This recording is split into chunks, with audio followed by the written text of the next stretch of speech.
Police எல்லாம் ரவுண்டா இருக்கிறாங்க. யாருமே ஹாஸ்பிட்டல் கொண்டு போல. தண்ணி கூட இல்லாம வெயிலுக்கு ரொம்ப கஷ்டப்பட்டு மயக்கம் வந்துடுச்சு. ஆம்புலன்ஸ் இருந்து கூட அவரை வண்டியில ஏத்தாம அதான் இறந்துட்டாங்கல்ல, எதுக்கு வண்டியில ஏத்தணும் அப்படின்னு சொல்லிட்டு அப்படியே வச்சுட்டு இருந்தாங்க. அந்த ஜனத்திலேயே 2 ஹவர்ஸா இருந்தாங்க, அப்படியே ரோட்லயே படுக்க வச்சுட்டு இருந்தாங்க.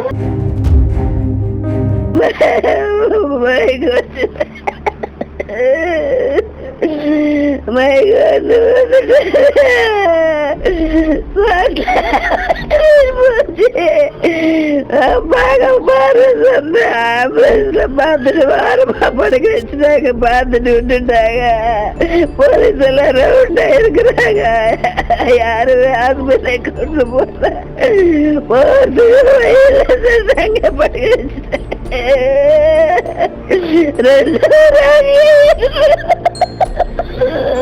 மாமா, அத்தையோட தம்பி, அவங்க ஒய்ஃபு, பாப்பா எல்லாரும் போனாங்க. நல்லதா இருந்தாங்க.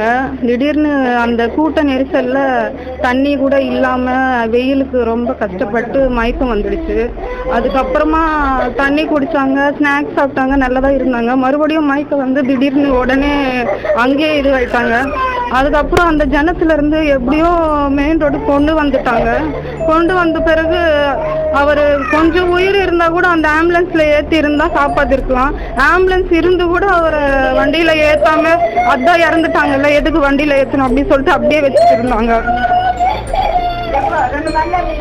2 ஹவரா அவரு அங்கேயே படுக்க வச்சாங்க. ஆம்புலன்ஸ் இருந்தும் அதுல ஏத்தாம, சரியான பாதுகாப்பு இல்லாம, ஒரு ஆம்புலன்ஸ் போகிறதுக்கு கூட வழி இல்லாம அவ்வளோ கூட்டமா இருந்தது. இந்த மாதிரி எமர்ஜென்சி இருந்தா ஏதாவது மனுஷங்க போறதுக்கு கொஞ்சம் வழியாவது விட்டு இருந்தா காப்பாத்தி இருக்கலாம் யாரையாவது. அந்த மாதிரி நிறைய பேர் இதுவாயிட்டாங்க. ஆனா அந்த ஸ்பாட்லயே கூட்டிட்டு போயிருந்தா ஏதாவது காப்பாத்தி இருக்கலாம். அப்புறம் எங்க ஹஸ்பண்ட், அண்ணா அவங்க போய் கூட ரொம்ப கெஞ்சிட்டே இருந்தாங்க, சண்டை கூட போட்டாங்க ஆம்புலன்ஸ் அவங்க கிட்ட. அதான் இறந்துட்டாரு இல்ல, எதுக்கு வண்டியில ஏத்தணும் அப்படி எல்லாம் கேட்டாங்க. அப்புறம் அவங்க சண்டை போட்டதுனால அதுக்கு அப்புறமா தான் வண்டியில ஏத்தி ஹாஸ்பிட்டலுக்கு கூட்டிட்டு போனாங்க. 2 ஹவர்ஸா அங்கேயே தான் இருந்தாங்க.